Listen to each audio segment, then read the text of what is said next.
All right, at this point, I'm going to go ahead and transition into our first panel discussion, Expectations and Barriers, Time for a Reality Check. I'm going to ask my panelists to come up. I have Brian Williams, James Rodriguez, Kurt Coy, and Spencer Kimpton, who are joining us at the table up here. It's not often I get to have the privilege of having such a great group of folks who I've worked with at different points over the last couple of years. With the exception of Spencer, this is the first time we've met, but I have one of your Mission Continues fellows in my office, so thank you very much. I also have the privilege of having one of each of our services, except for the Coast Guard represented here. I'll have to do a better job of that next time. We've got Air Force vets, Navy, and Army, so welcome to our panel.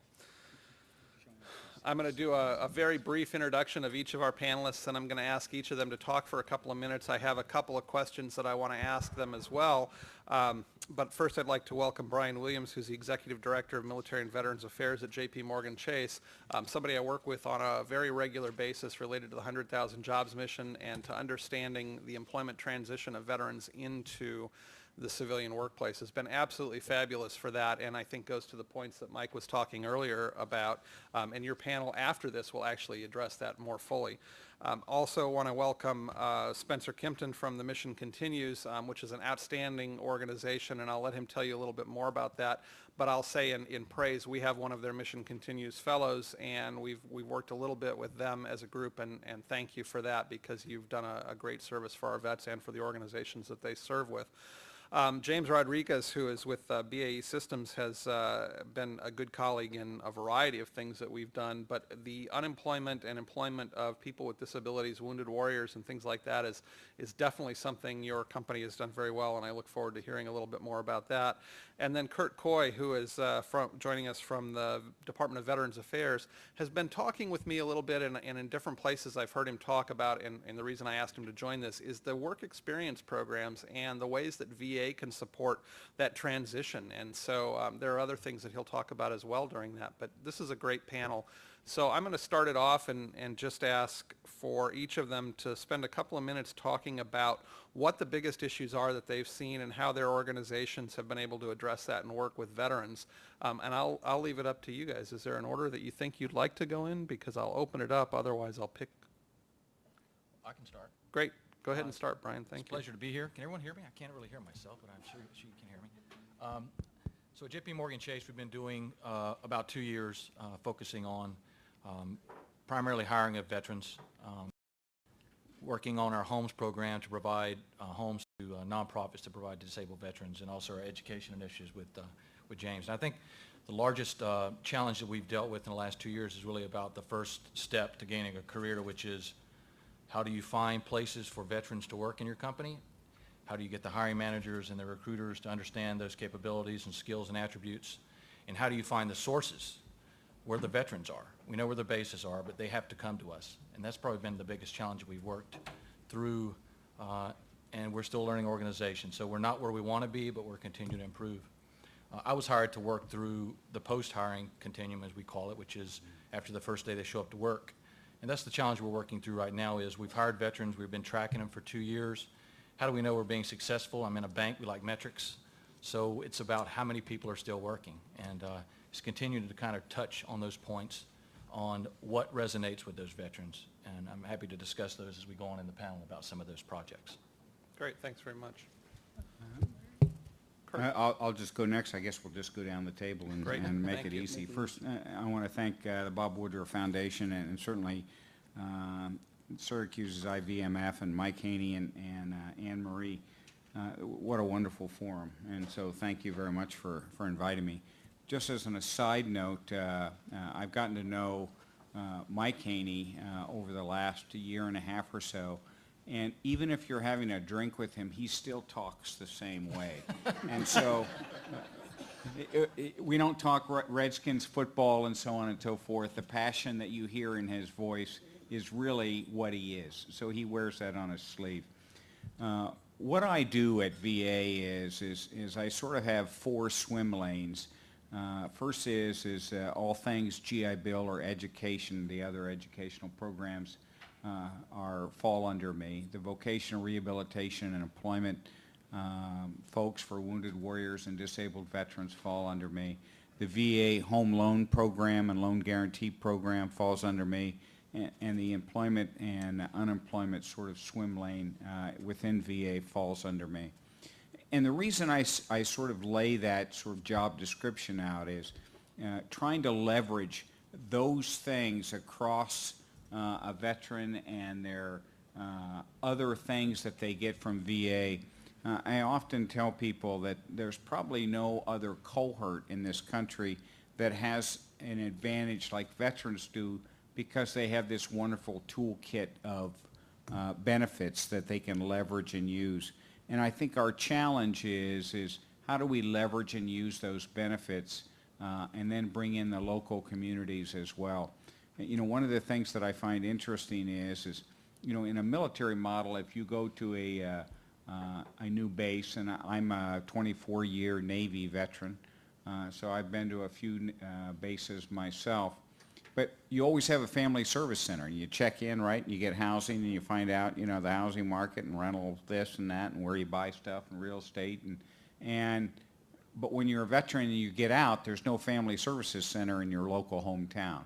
And so how do we help veterans sort of navigate that whole system? And there's a lot of things that we can talk about. But it's an incredibly exciting environment. There's lots to do, lots left to do. The numbers are what they are.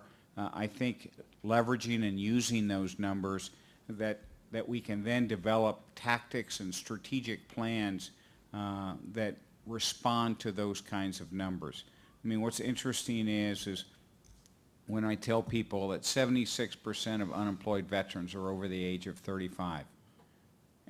And it breaks a stereotype almost immediately, because we all want to think of this unemployed veteran as this sort of young, stereotypical combat infantryman just back from Afghanistan. The fact of the matter is when people say that we're going to be having 1 million to 1.5 million, quote, new veterans in the next 5 years, that's true. But if you look at the trend lines of DOD, they have been releasing, or about 280 to 85,000 folks have left the military consistently over the last 2 or 3 years. And so that trend line is going to go up a little bit, but not dramatically. So how do you deal with those kinds of veterans? Post 9/11 veterans are about 26% of all unemployed veterans. So how do you leverage those strategies that take care of those kinds of things? So it's an exciting time to be part of the talk. Sorry, I'm kind of like Mike. Sometimes if you get me going, I'll keep going. Thank you, Kurt. James.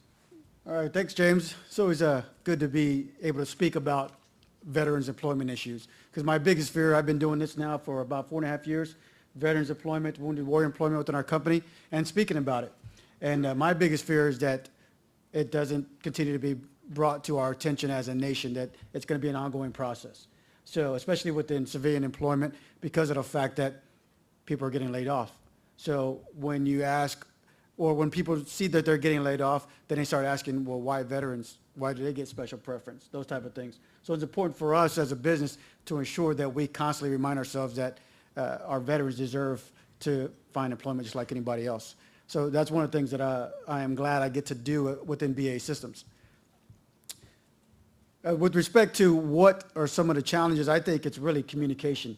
And you've all heard resumes, and I know we've talked about that continuously, that resumes from veterans have to be better. They have to be good enough for employees to want to hire them when they first look at them. But at the same time, communication goes a long way. So, and what I mean by that is the veterans themselves have to learn how to communicate. They have to learn how to use their network. I always tell everybody there's a difference between networking and a difference between veteran networking. As veterans, we know how to network once we are into the system and once we've been out of the system for a while. We network with veterans, and I can look around here and see quite a few veterans that I know already. And that's because we've networked with veterans. A lot of the young guys and gals do not know how to do that yet, because as you said, they're used to doing that in the military. They're used to being pointed in the right direction, and now all of a sudden you're out and you have to figure out where that direction is. So once you have a veteran network externally, that helps you with the process. And I tell everybody, the system works. You just have to learn how to use the system. I'm a product of the system. And I always joke, I'm a public educated individual.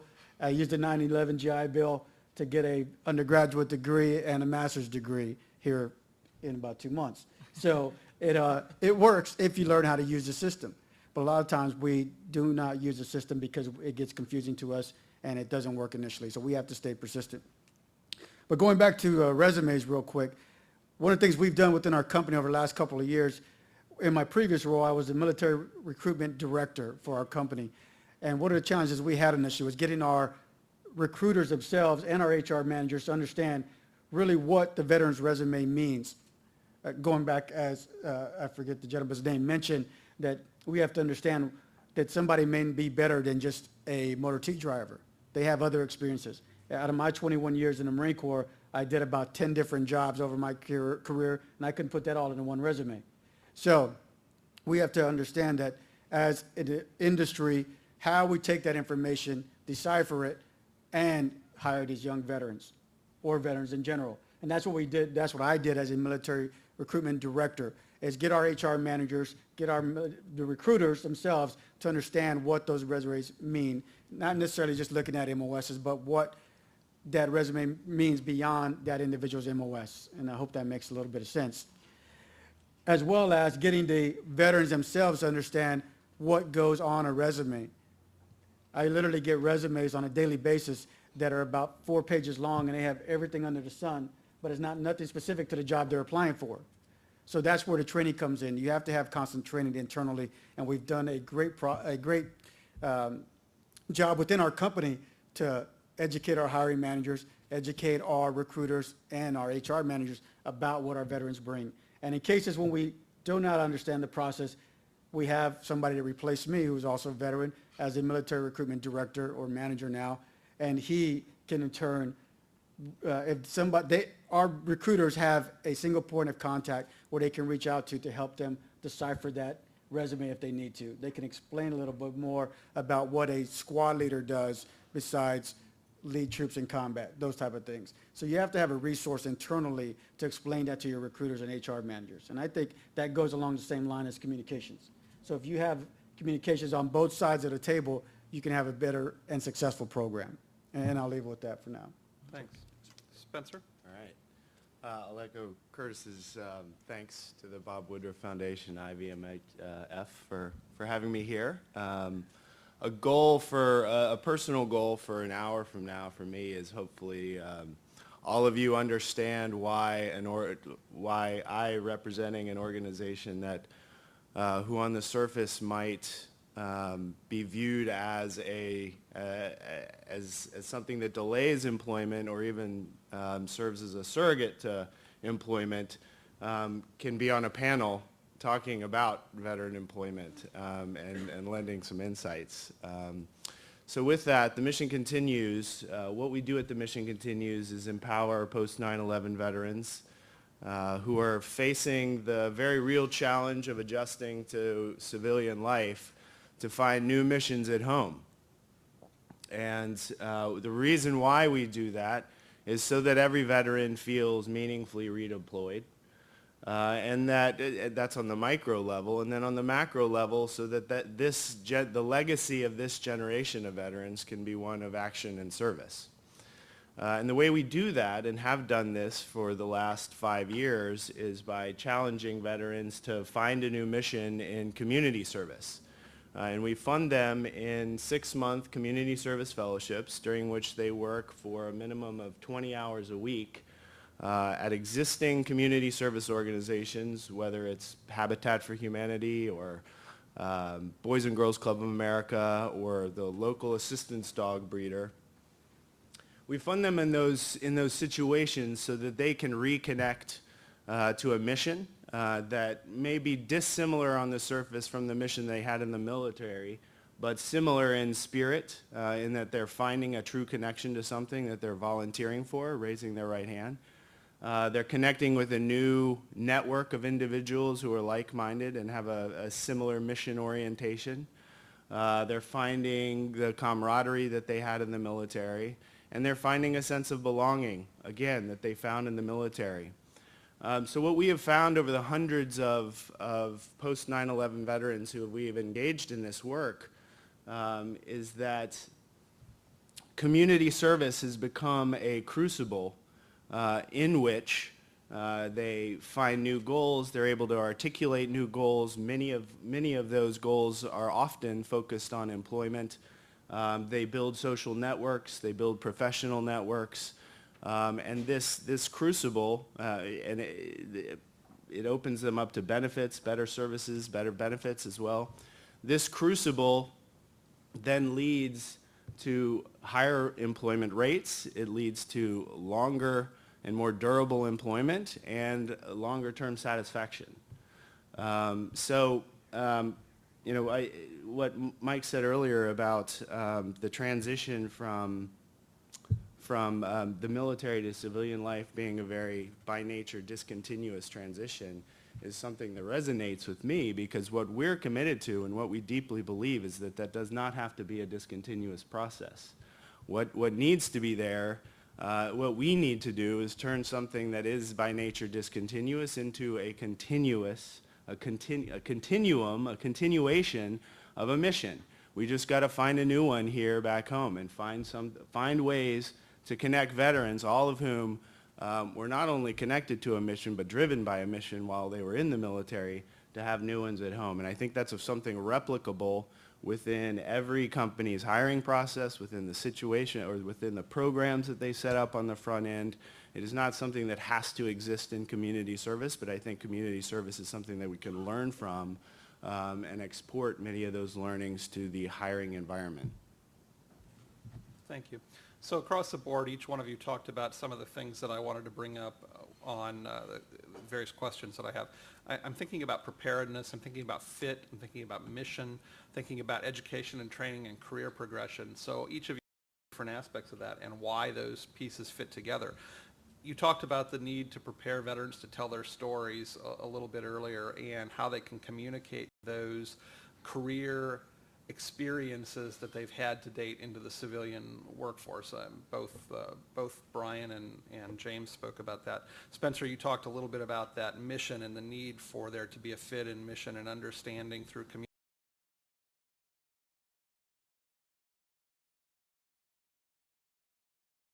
Also sometimes around other goals that they have, and just simply being exposed to different people in those circumstances. That happenstance piece, that networking piece, all of those fit together. So the question that I would pose to all of you in the panel is, what do you think is the most important component for veterans to do to be prepared to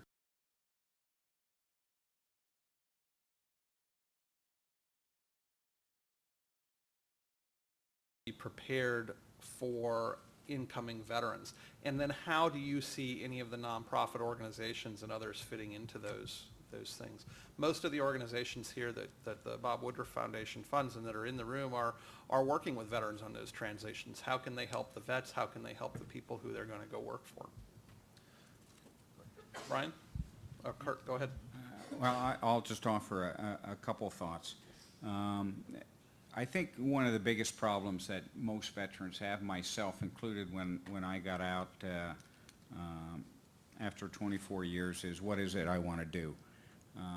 And I look at that, and it's an incredibly difficult question. Oftentimes, if I'm just one-on-one, I sort of ask a veteran or somebody getting out 3 basic questions. I say, where do you want to live? How much money you want to make? How much time you want to spend with your family? And once you triangulate those things, if you really don't have an idea of what you want to do, those start to answer those questions. In other words, where I want to live, do I want to live in Jackson, Mississippi? That's where we're from and that's where we're going, and by gosh, that's where we're going to end up. Or I'll move anywhere. How much money do you want to make?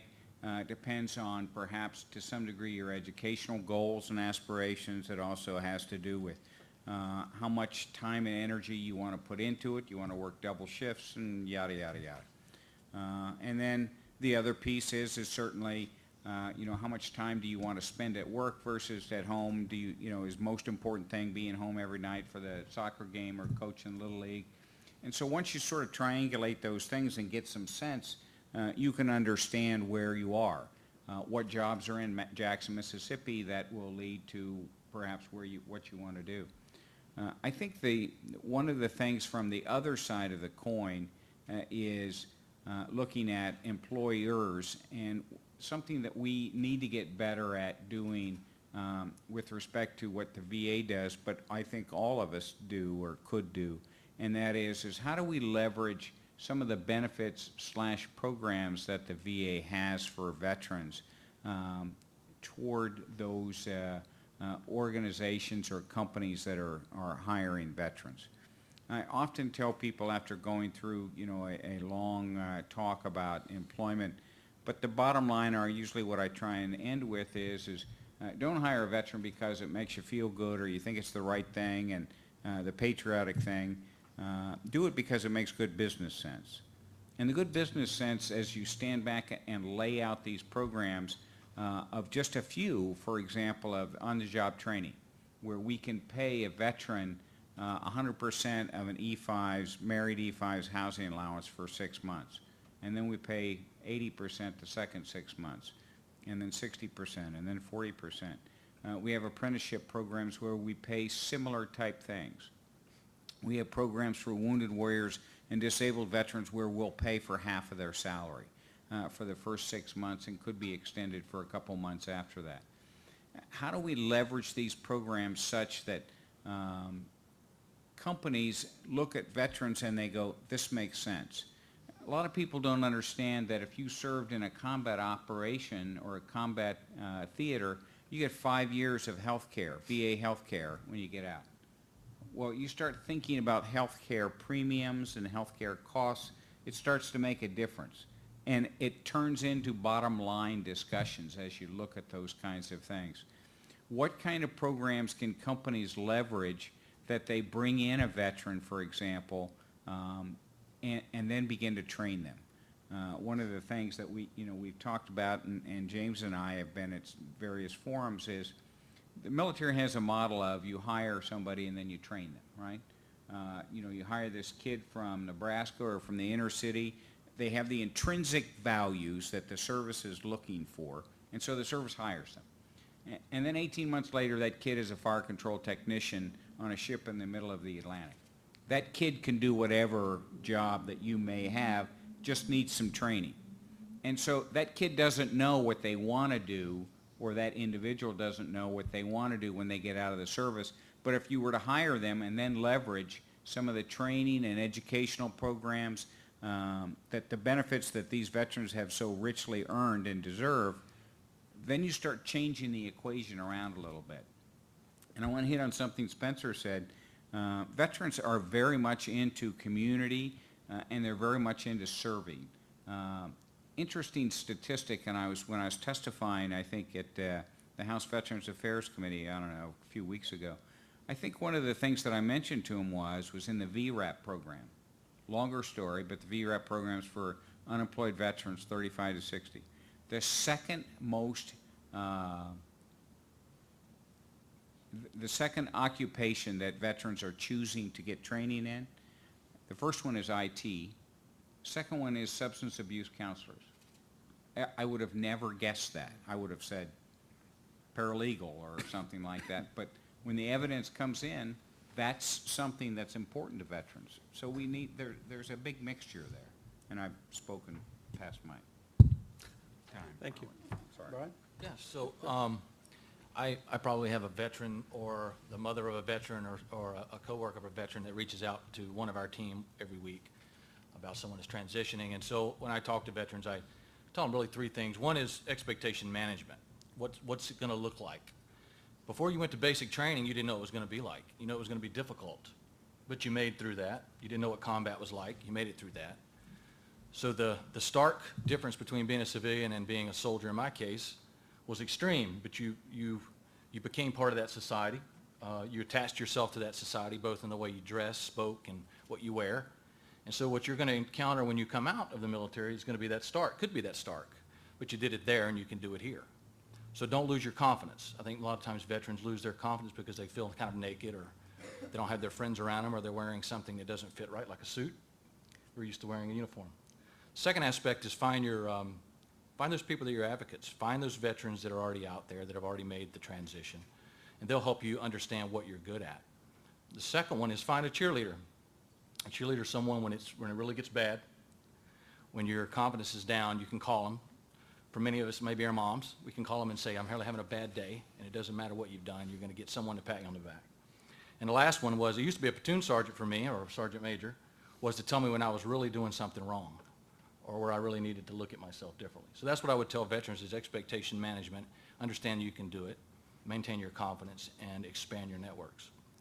I know that oversimplifies it, and it's not going to be that easy, but I think that's what a veteran needs to think about. The aspect of what companies can do, I've taken the approach of providing a menu of different services, touch points, because our companies, whether large, small, or medium, already have processes, training, human resources that they already do well. And for us to come in as veterans and say that we're going to completely change the way we do certain things because we think it's right is wrong, so I've tried to leverage it. So some of the areas that I've really tried to think about is creating opportunity and reducing obstacles, and just opening up dialogue and communicate, like you said, James, with everybody, and just being open about where some things may be perceived as an obstacle or not. And then really trying to create, as an old Baptist preacher used to say, to be celebrated, not tolerated. And that takes a long time to build those cultures. So I think a menu of support. I think the biggest advantage a company can do is provide a resource to themselves by attaching their veterans in an affinity group. It is the shock absorber. It's the way for we can outreach into our communities and our customers to find veterans. It's also a way for veterans to reach inside of our companies to understand what those jobs, opportunities are available. And then once when they show up for their first day of work, through their first year, they have the ability to have buddies, because we're always used to having someone we can reach out to, and when we go to our new units, they can tell us where do we get our laundry done, who to stay away from, who is the advocate for us, all those aspects that are uncomfortable for anyone transitioning, but I think it's what's critical for a company. And then it's really showing that organizational attachment to the veteran, because that's what drives them. That's why they joined the military. They were not drafted. They probably had a value set that drove them to do something bigger than they were. Leave their town of Sanford, North Carolina like I did. They want to do something that matters. And having a company that can explain that to what we do, whatever it is, I'm in the financial industry. What we're doing matters to our communities, and veterans resonate to that. They resonate to those jobs and being able to connect in the communities. So those two aspects would be with the company and for what veterans would say. Well, my answer is going to be similar to Brian's. After the first Gulf War, not this current one, the long time ago, Desert Storm, Desert Shield, after I came back, I was literally a week of getting out of the Marine Corps, and I was a good young corporal. I was a company honor man, if you will, those type of things. Did very well my first 4 years. But I was literally going to get out after my first 4 years because all my friends were getting out, and everybody was getting out because they were just getting out. We didn't have career planners telling us that there was other things to do beyond the military at the time. And the only reason I stayed in is because my company commander asked me what I was going to do when I got out. And of course, I didn't have an answer, and I was young and single at the time. And he said, well, you're a good Marine. Why don't you think about sticking around for another 4 years? Then after that, you can start school, you can start saving some money, and see what takes you after that. Next thing you know, 21 years later, I'm retiring. So that's exactly how my career started and ended, because somebody took the time to change my path, if you will. So one thing that I did as a company first sergeant, every time somebody came to me and I had to sign a re-enlistment package or packages because they were going to get out of the Marine Corps, I did my own interview. And a lot of things were going during deployment, you name it. I did my own interview with them, and I took the time after that to make sure that that individual knew what they were going to do when they were going to get out.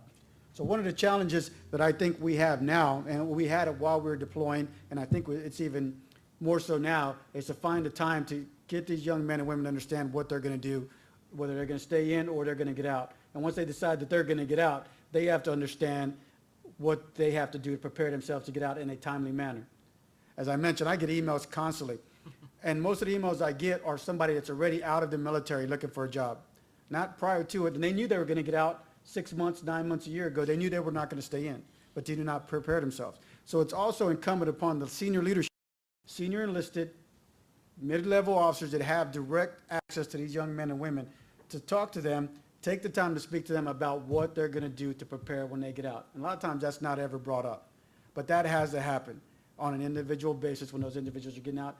Point them in the right direction, point them to all the resources that are available. And a lot of times they have no idea what the resources are because they get out within 3 months, a month, they get out and they don't utilize those resources. Then they get out and it's too late. Now they have to start the process from scratch.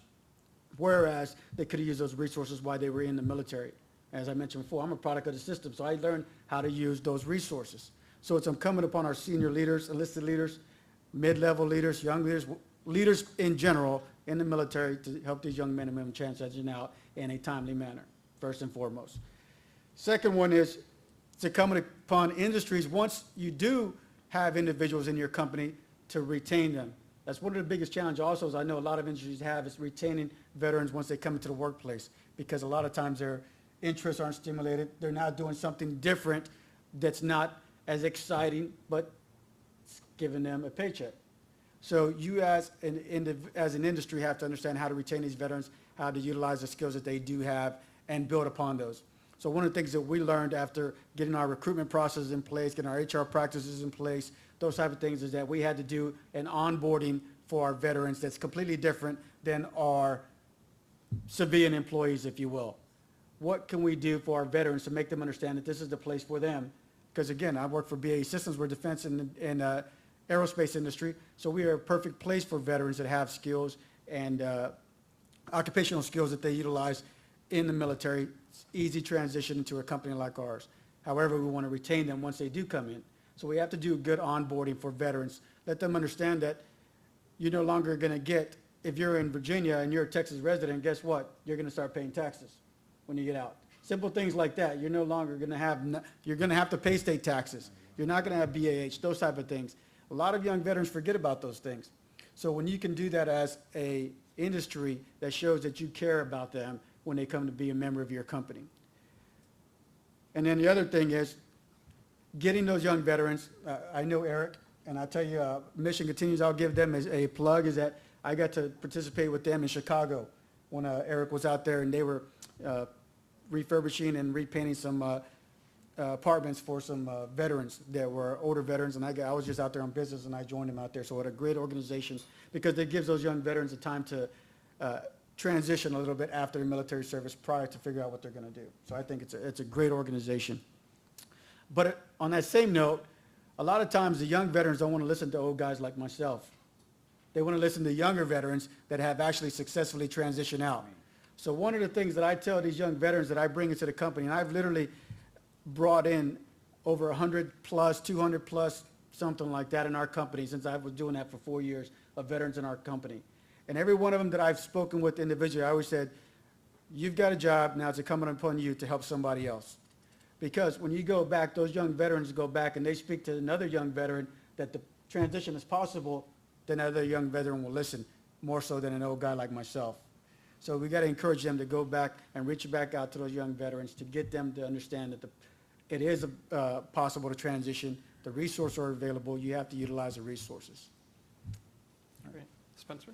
Yeah, so the life cycle of a fellow, which by the way are it's what we call the veterans who come through our fellowship program, looks very similar to the life cycle of a veteran who is coming to be to your company.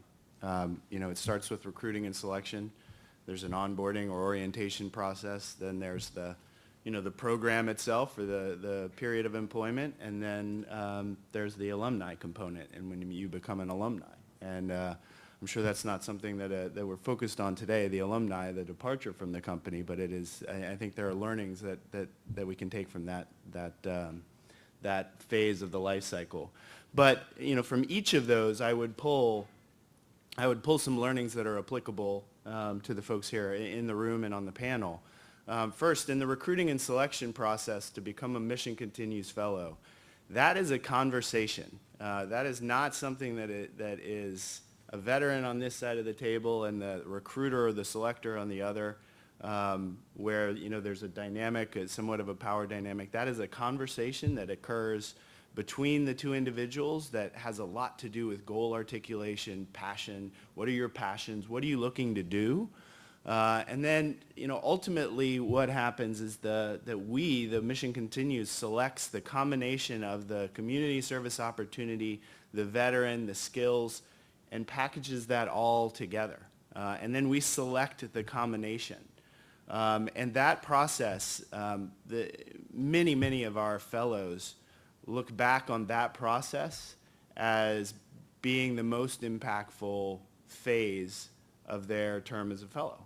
Is someone actually, by the way, it's peer-to-peer. Our recruiters and selectors are all post 9/11 veterans.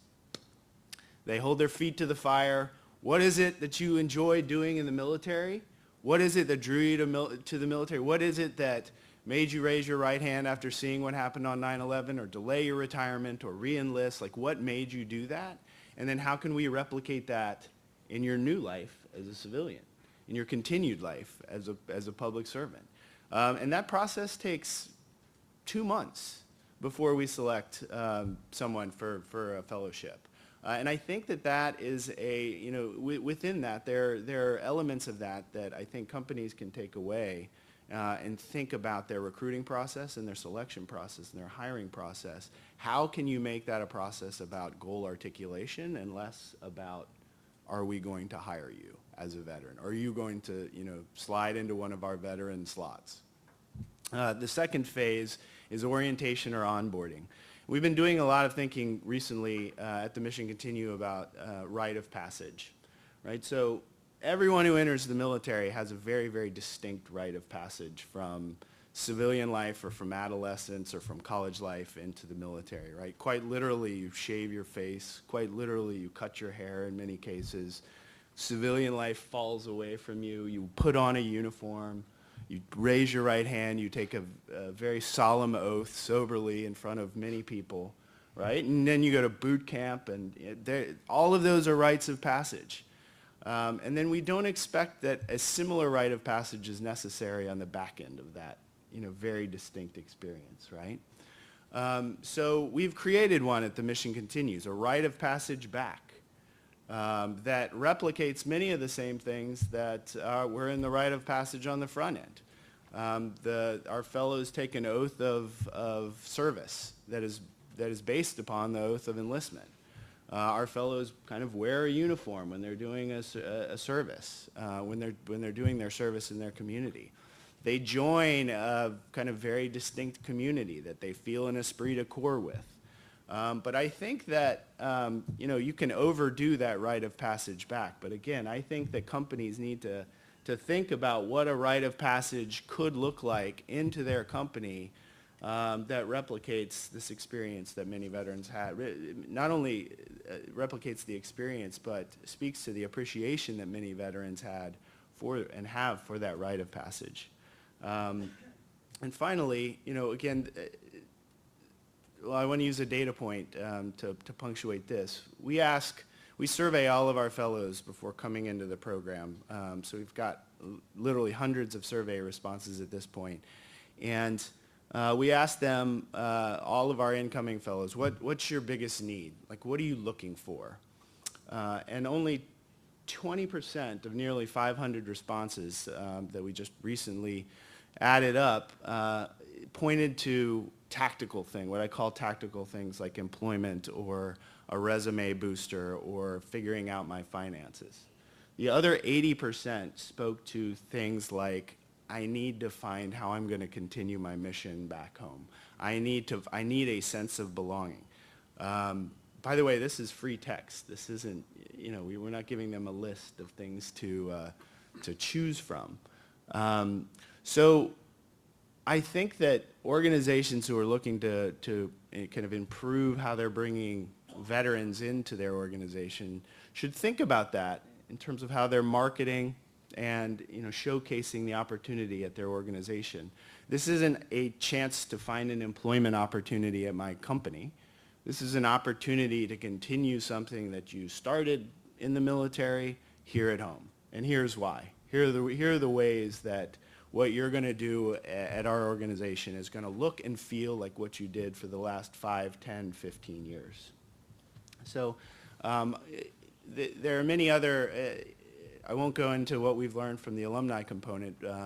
It speaks again to fostering a sense of belonging for veterans. It's so important. I know that companies have gotten quite proficient in having veterans networks, that it can foster the sense of belonging, but it is so critically important, I think, in the transition back home. So I'm going to go back to Brian in just a second, but I want to mention that I just read in MIT's Sloan Management Review an outstanding article on orientation into companies. And one of the things that they found is that when onboarding and orienting employees, it was a key for all of their employees to understand what strengths they were going to bring and how they were going to fit the organization, as opposed to how they get shoehorned into the organization, what the organization is, how they are going to dress like, do like, work like, fit in, et cetera. And that piece that you just talked about, that reverse onboarding or the onboarding for new companies is shown through research to be really significant. And I think it can be very readily adapted to the veteran space, and I think that's a really crucial part. Brian. What James and Spencer, you were talking about just really prompted in my mind, because most companies, coalitions, I'm part of 100,000 Jobs Mission, there are many of them, we focus on metrics. We're going to hire 100,000 veterans, we're going to hire 200,000 veterans, and it's all about the hiring. And we're talking about careers. And all of us are talking about what is that element post-hire that ensures that we give a veteran a career? What is the element of a career? What do we look at? So I'm in a bank. They go, well, let's look at attrition. So I look at attrition. And so when do most people, all people, transition in jobs or leave their company? Is it 2 years? Maybe. For argument's sake, let's make an assumption it's that. So we looked at our veterans. We're not enjoying any higher attrition than non-veterans, if you say that they're separate groups. But if you look at this, where we are having attrition, it's within the first 6 months. What was missing? What wasn't being done? What could we do more? And it really has shined a spotlight on where I think some of our companies, we kind of do a lot of the front-end talent acquisition, but then as someone comes in our companies, they kind of disperse and they just go out and do great things or whatever. And so a veteran's looking for that yellow brick road that says, all right, I'm a first lieutenant today, I'm going to be in 2 years, I'm going to be a captain or something. They know what they need to do. They know they need to do this physical training. They need to know they have these certain jobs. It's written on a piece of paper. It goes before the board. But they can't find that path in many of our companies. So I think that's the most frustrating aspect from what I do, and I think what many companies do is veterans challenge managers, because as soon as they hit the ground, they're running and they're looking at, okay, I'm learning my job. I want to learn your job because you're my boss, and I want to learn her job because she's my boss's boss. And that is uncomfortable. And that's a challenge, I think, for all of our companies, that we look at, what is that career path? How do we make it more distinct? Or how do we at least invest in talent in a better way that allows people just to not to disperse and do great things in our company, and we never really check up on them? That's the only thing that's really my challenge right now that I'm trying to figure out. So if you have any ideas, I'm after this, I would love to talk to you about. So we have about 15 minutes left. I'm going to ask one more question of our panelists, and then I'm going to go to the audience. The question that I think is to tie it back to our purpose here, which is around employing veterans with disabilities. Can you tell me specifically, how does disability play into the career progression, the retention, the advancement? What kinds of things do you need to do in the onboarding piece that may be different, or in the recruiting piece? How do you orient your employers, or what do you do differently, or what do you do more of or less of or change for vets with disabilities? And James, I'd like to start with you based on the programs that you've been working on. One of the programs that I created almost 4 years ago, geez, doesn't seem like that long, 4 years ago, was called a Warrior Integration Program. And I designed that from scratch and within our business. And that program was designed to bring wounded warriors that had 30% or greater disability into our company. Basically, men and women that served in Iraq or in Afghanistan in support of combat operations. Knowing that they had 30% or greater disability meant that we had to figure out how that was going to work with our disability processes. So one of the things we did was work with our folks with diversity and inclusion, worked with our HR, all of our agencies that dealt with disability, and like any major corporation, we have an office that deals with disability. So we work with them to figure out what resources we had in place if we had a veteran that would require disability. And I'd be quite honest with you, 99% of the individuals that we hired required no disability accommodations whatsoever, because they were pretty well prepared prior to them coming out of the military. Regardless of whether they had a disability or not, you're So- saying? Yeah. Yes. So we did this in place, whether regardless if they were going to have disability or not. But we did have a couple instances, but they were very small accommodations. Something from having somebody work on the first floor vice the second floor because he was missing a limb. And it made it easier for him to go, instead of having to go up and down the stairs. Just listening, speaking with that individual first and foremost, figuring out what we could do as a business to accommodate him or her. That's all we really had to do first and foremost, because a lot of the things were in place. We had the resources in place. We just had to figure out how to utilize those resources. And sometimes we didn't imagine it. And one of the things I used to always tell everybody, if you want to know what somebody needs, ask them. Not figure out what they need yourself, ask them, right? Now, going back into the HIPAA and those type of things like that, we have to be careful about that. But 9 times out of 10, if you're talking about what can I best do to support you as an employee, they're going to tell you what do you need to do to support them. So you just have to ask that question instead of trying to figure out on your own what you need to do. And that's how we were able to successfully develop our program after 4 years. Going back a little bit to a little bit off of what you're asking about those is retention. I think from a lot of research I've done within our industry, it's very tough to retain veterans, but it's even harder to retain wounded veterans because of the fact that you really have to get those individuals involved. You have to get them involved, and not just what they're doing in work, outside as well, to keep them stimulated, to keep them wanting to come to work every single day. And not all of them, but some of them. So it is important to have a career progression mindset for those individuals, that you're not going to just be doing this one job forever. Just like in the military, you're always working for your next promotion. Same thing works within the industry as well. Education is continuous. So you got to educate yourself about what you can do within that industry to better yourself, to get that next promotion. And if you do that, that education goes a long way for the veterans. It goes a long way for your business itself. Hope that kind of answers your Absolutely, question in thank a you. roundabout way. Anybody else want to jump in on this one? Yeah, so I work for a large company, and we have diversity, accessibility, and we have great programs. I guess my biggest worry, and I've worked with my employee assistance program, is the non-visible disabilities, and informing my managers and the coworkers what that looks like, either from TBI or post-traumatic stress.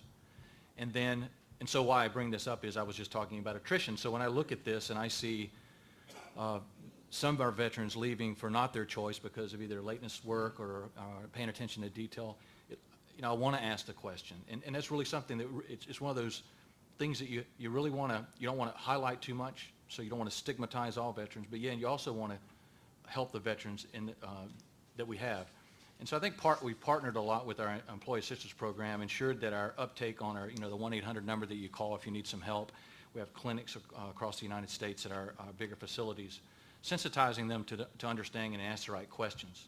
And luckily we have our head of our EAP is Dr. Dan Connie, who worked for the VA for many years, knows the concerns and the challenges. And so that's worked real well. I'm not sure if I'm as successful as I want to be, but at least we're working toward it and having the right conversation. There's a bit of a reverse stigma for EAP programs as well, and that is that as a military member, you understand that when you are accessing those kinds of services, it usually will go back to your chain of command, and you have that expectation that that may be the same in the civilian world without understanding that they really are much more separated. And so veterans don't always know what they can take advantage of, how to take advantage of that, and that it won't necessarily have career implications. So that's really a critical point. Kurt? I think one of the other things that we need to clearly understand, Brian talked about it a little bit, a lot of times these disabilities are not visible. I mean, it's easy for those who have perhaps lost a limb or been burned, and you recognize those. But many of those injuries are not visible. The other piece that I think is critically important that no one's mentioned here, so I'll throw it out on the table too, when it comes to onboarding veterans, but as well as retention of veterans, and that's the veterans family. That support group and support unit, making sure that they're included into these kinds of things, because what we found is that those veterans that have that strong support group and support unit, at home or in a family environment, sometimes have a leg up on the success factor as they're going forward. Thank you. So at this point, I'm going to open it up to questions from the audience, and if there are any areas that you'd like to address, that'd be great. Steve? Thanks. It's really informative. Thank you guys for doing that. Couple of points, I guess, questions and comments. Is there anything we can do, and I'm really speaking to the DoD in the room or the VA, to incentivize service members not to go into the UCX system when they get out? Is there any way we can incentivize them to not automatically, there's a lot of talk that some of them are automatically just drawing UCX, and that's a drain on the DoD. So is there a way that we can incentivize them that says, hey, we want the newest talent to come out and to come get into the workforce, and if you'll get on a fast track, there's a way that there's companies that are lined up ready to help you. That's one idea that I heard over there. Another question is, James was talking about that veterans, they like that peer connection. They like to have somebody in their company they can talk to. Our survey indicated that not only do they like that, they need it and demand it, because we taught them to have a support system while they were in the military, and the one that they had in the military doesn't exist in the civilian world. And so if you're going to hire them, you got to create those networks that allow that support structure. Two questions or comments. I'll just do a quickie comment on the UCX question. I agree wholeheartedly that, a support system within the organization and sort of buddies and so on are important. With respect to, incentivizing the UCX situation, it's almost a double-edged sword. I think with mandatory TAP that is being rolled out now, mandatory TAP now is going to be at least 3 days of Department of Labor employment information, and then a series of another 2 days for a total of 5, and then as GPS TAP, and I understand somebody's going to come in and talk about it later on today, so I won't steal any of that thunder, but that's another 3 elective tracks for 2 days.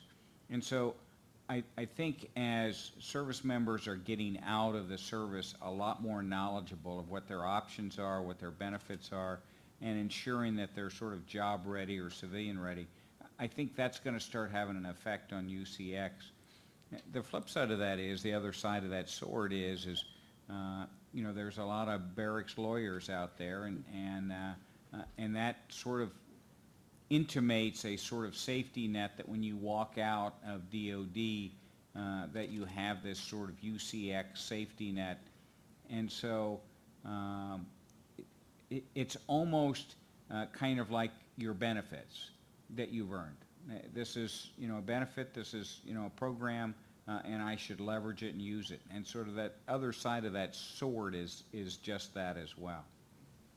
I think that's an interesting component of it, and I think we need to understand that part of it a little bit better than we do right now. But one of the challenges that we have is that one of the answers for unemployment is the Department of Labor's workforce investment system and the Veterans Gold Card and preferential order of services, et cetera, making sure that you're getting them into that system.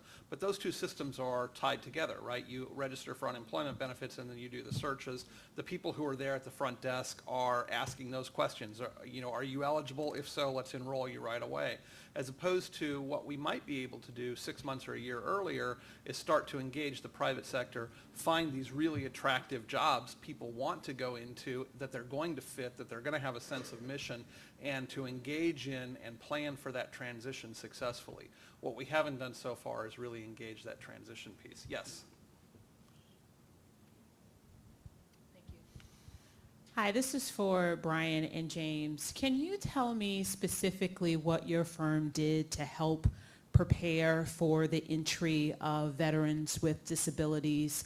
And I'm really referring to awareness, education, training for both employees as well as managers and leaders so that they could adequately and effectively support and manage and develop these veterans with disabilities that are coming or that came into your firm. Sure. I'll tell you what I did the first 6 months on the job. I did what I like to call a road show.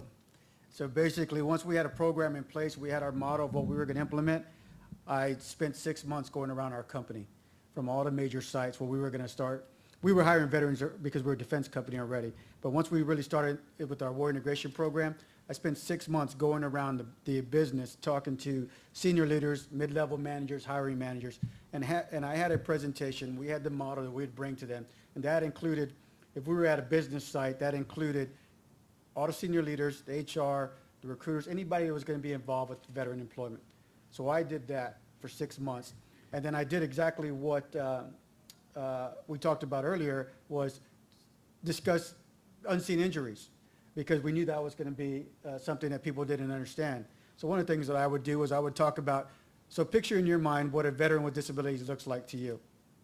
And that was part of our training. And we would talk about it, and everybody had this picture, and I said, okay, well, I'll tell you, I'm a veteran with disabilities. And then everybody would kind of have that surprise look on there, and they would said, so now your perception is probably skewed a little bit because of the fact that you thought somebody with disabilities had physical disabilities. So then that started changing. So then after that, we talked about our success stories that we had within the business once we actually started hiring. And we used those individual success stories as examples to what we could do across our country, where we were placing individuals, what type of jobs they had. So we expanded the knowledge of our industry internally, where we were placing veterans, how they were becoming successful, what positions we were putting them in, the strengths and weaknesses that they had to make a better employee, and we developed that even to a bigger training program, and it is still a continuous program that we use today. So I hope that answers your question. So we had a very advanced, I thought, when I got there, accessibility and accommodation, and ran by our diversity. They have a weekly call. It was on Fridays, senior executives. And the first thing we did, we inserted ourselves in that process because many subjects, but we have a line item on that call every Friday. It talks about everything for recruiting, understanding that, and then post-hire, what those accommodations look like. We also, like I said, engage with our employee assistance program to be informed. And so we just leveraged the system we already had. I haven't got any reports of anything negative, but we are very sensitive to understanding what all the challenges are for all the employees at J.P. Morgan Chase and where they are, because they will affect veterans. And so that's why we insert ourselves in the process. So I think being part of the team. I would encourage all of you to ask that kind of a question tomorrow to Jill Houghton, who's the Executive Director of the U.S. Business Leadership Network, because her member companies already understand very well how to do that. And there are many of the same companies that are very active in the veteran space, and they've all learned to leverage their internal resources very well.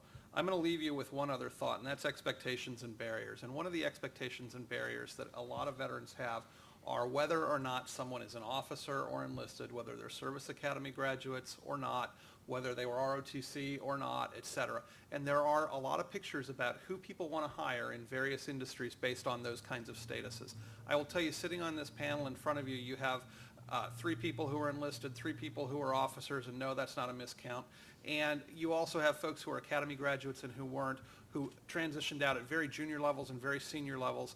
And we're all standing in front of you in the same place, and I will tell you that those expectations could have prevented any of us from getting to those places and didn't. So you've got to open the eyes of the employers, the businesses and industries who you're working with, and as veteran service organizations, to who you're serving and who needs your assistance and outreach, and not just think that certain people do or certain people don't. So I'd encourage you to overcome that expectation barrier that may be on your own side as well. With that, we're going to take a 15-minute break. When we come back, Brian Williams is going to moderate the next panel. So you've already met Brian. I won't need to do another introduction. He'll just reconvene us in 15 minutes with his panelists.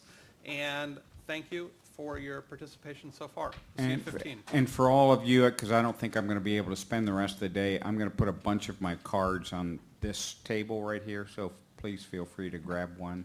And I'm going to get the contact list from all of you. So you don't have to pile on cards. I'll get that information. You're going to send them the weekly report? Yeah. Thank you.